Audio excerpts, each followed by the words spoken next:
Hello my lovelies, welcome back to my channel and I hope you've had a truly fabulous week.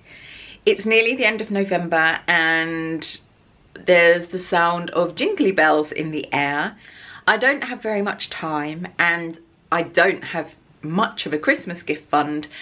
I get a huge amount of pleasure from making anyway. So in today's video, I'm going to be sharing some stash busting Christmas gift ideas that you can make in under about half an hour or an hour if you're interrupted by cats and drinking cups of Earl Grey tea.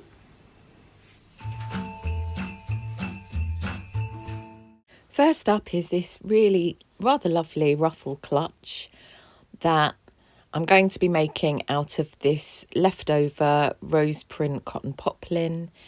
Here are the dimensions. I'm going to post pictures of all the dimensions and patterns, etc. in the community page. I'll be lining it with some leftover vintage acetate lining and padding it with some felt, although I do end up using a red felt instead as I have a lot more. As I said, these gifts should only take about half an hour, but Loki was approving of the fabric and distracted me. But I am cutting out the ruffle rectangle. The body of the bag is actually a pattern piece, and then I drew the ruffle directly onto the fabric and then cut it out.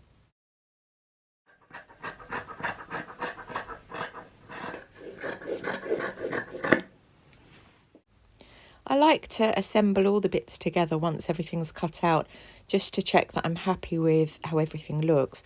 And if I need to make any changes, I can at this stage, like I did with the red felt.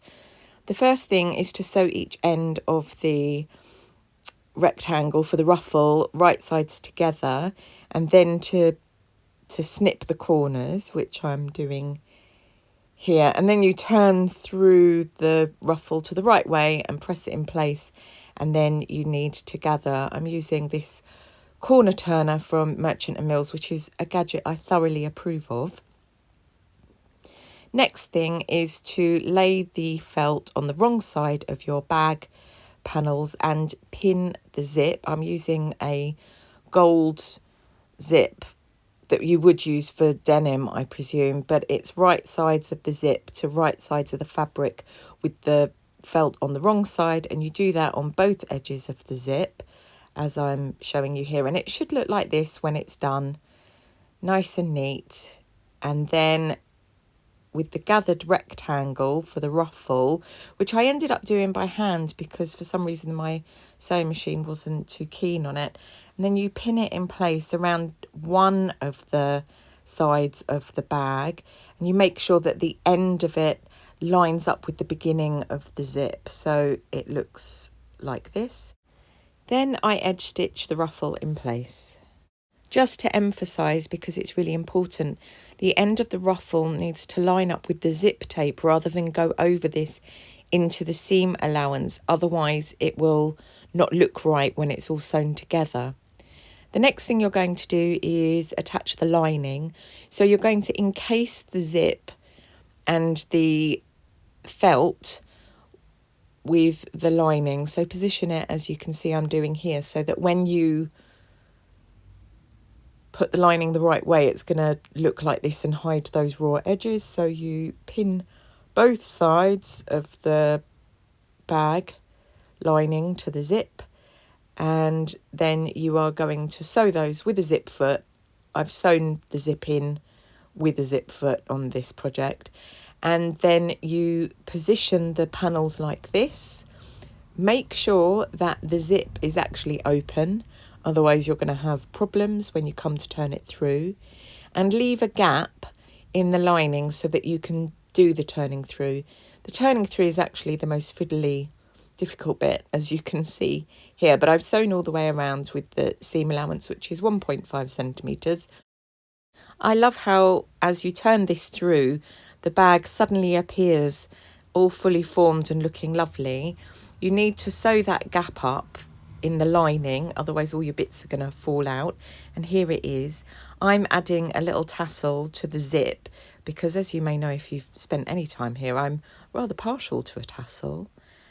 You could, of course, put some kind of little wrist strap so that you could use this bag as a purse or when you go out.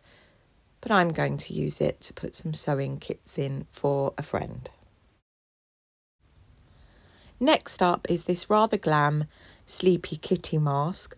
I'm using a 1930s floral satin to make this, and I put the template onto the felt and cut out the seam allowance on the felt. There isn't any on this pattern, and I used that as the template on the silk to cut that out in the size needed. I have cut a length of 12mm elastic. I don't know what the length is, but how I tested for this was I held one side just by my eye socket there, and then I pulled the elastic round to the other eye socket, and you want it to be tight enough that it doesn't slip, but not so tight that you're gonna wake up with a migraine.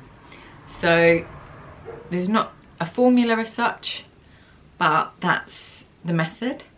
And then to encase it, I'm going to do this ruched encasing. So I've got bias binding, satin bias binding, that's just that much bigger than the elastic, and I've just cut double the length, and I've done that twice. Open out the bias binding and with right sides together, pin it in place, and then sew along each long side. Then you turn the bias binding the right way and it's time to thread the elastic through. This is how I do it. I pin the end of the elastic to something, in this case the lid of my pin pot. That's to stop losing the elastic when I enthusiastically thread it through whatever it is I'm threading it through. Put a safety pin in the end and then just thread it through the casing, the bias binding. I pin each end to secure, and the next thing is to sandwich the whole of the eye mask together. So I put one of the outer fabrics wrong side to the felt, and then I pin in the ruched elastic, pin it to each side roughly halfway, then right sides facing of the other piece of fabric. Pin it together and sew it all the way around, leaving a gap so that you can turn the eye mask through, and here it is sewn and here's the gap. Once turned through, secure the opening with a slip stitch and you are done. Next up is the Hildy bow, which is inspired by the character from His Girl Friday, played by Rosalind Russell. I have put the dimensions on the community page for you, and I made a pattern for this. It's just rectangles basically, and I decided to make it out of some black cotton sateen, which, because it had a little bit of stretching, was actually a little bit temperamental. So first of all, cut out 2 of everything. You actually don't need 2 of the centre part of the bow, but I just cut it out anyway. And then you put right sides together of each rectangle and pin all the way around, leaving a gap so that you can turn through, as you can see here. I didn't actually leave this gap quite big enough to make turning through easier, so you might want to make life a bit easier on yourself. Then snip all the corners, and I used my corner turner from Merchant and Mills to make sure that the corners were all nice and crisp. It's important on this one actually, because you're wearing it sort of like a bow tie, that you want nice corners. Press everything, and then you find the centre of each rectangle, and I just did a gathering stitch by hand because, as I said, for some reason my sewing machine did not like sewing on this particular day. Gather up and create your bow shape, and you repeat this on the, what I'm calling the legs of the bow. I don't know if they've got an actual technical name, but here I've done both of them. And then I'm going to lay the actual bow bit on top, and then using the centre piece, which I just folded in half and sewed together, right sides together, and turned through, quick tea break. And you wrap that around the centre and just hand stitch it in place, and your bow at that point is more or less done. You can use a safety pin if you have one, or I just used a brooch finding that I bought in my local haberdashers, Jacobs. And you sew that in place, and then your bow is ready to wear. I'm really, really pleased with this. I think it's great. I'm not giving it away. I'm keeping this one to wear. Lastly, but by no means least, this lovely pom-pom brooch, which is based off of a 1940s design that I saw. Who doesn't love a pom-pom? They really are one of the most satisfying makes. I used this pom-pom maker. It's the best one that I found. It's by Clover. I can't remember exactly what the dimensions are. It's about 35mm, I think. I also used a bit of felt for the back of the brooch to sew all the bits on, a brooch finding, some spangly leaves and just rose-shaped leaves, lots of odds and ends from copious vintage tassel beret knitting. We all end up with these bits of wool, don't we? And what can you do with them? Well, they are perfect for making very minute pom-poms to make lovely brooches for your friends for Christmas. So sit down and make the pom-poms. It's really, really simple, this gizmo, but you can really just use any method that you enjoy.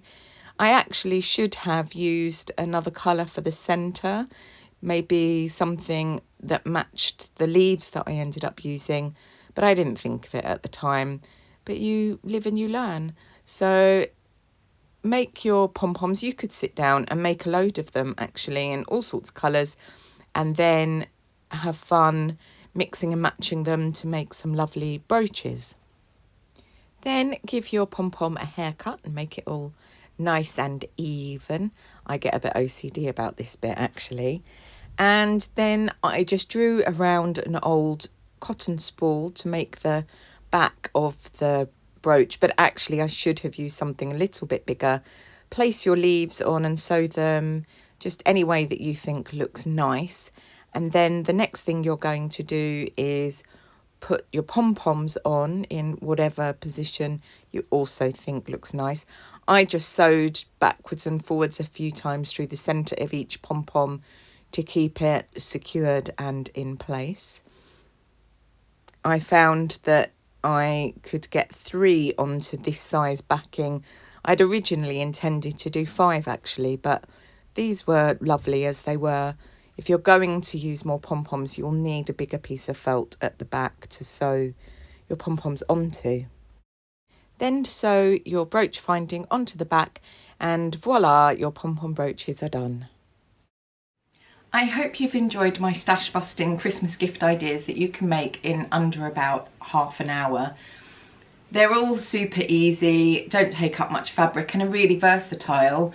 I've made all of mine very thematically appropriate for me, but I will be making these for other people, including my daughter, who's quite punky, so there'll be lots of tartan and safety pins involved. If this is your first time visiting my channel and you haven't subscribed, then please feel free to subscribe. All of the likes and comments and shares and subscribing really helps my channel to grow, and I love to share my love of sewing with you. Because the start of Vlogmas, how exciting! And I will be uploading possibly fairly erratically, so do hit the notification bell so that you know when I upload a video. You will get your usual Thursday videos too, and also for those of you who've signed up to Patreon and my online classroom, I am so over the moon and thrilled, and all the comments have been incredibly wonderful, and your first lesson will be arriving on the 1st of December too. So there's a huge amount to look forward to, and I am really excited about December. I hope that wherever you are in the world you're keeping safe and well, and I look forward to spending more time with you and making the world a better place one stitch at a time next Thursday. Take care, my lovelies, from me and an interrupting Loki. Bye. Say bye, Loki. Say bye. No, it's not gonna say. It's not gonna say bye.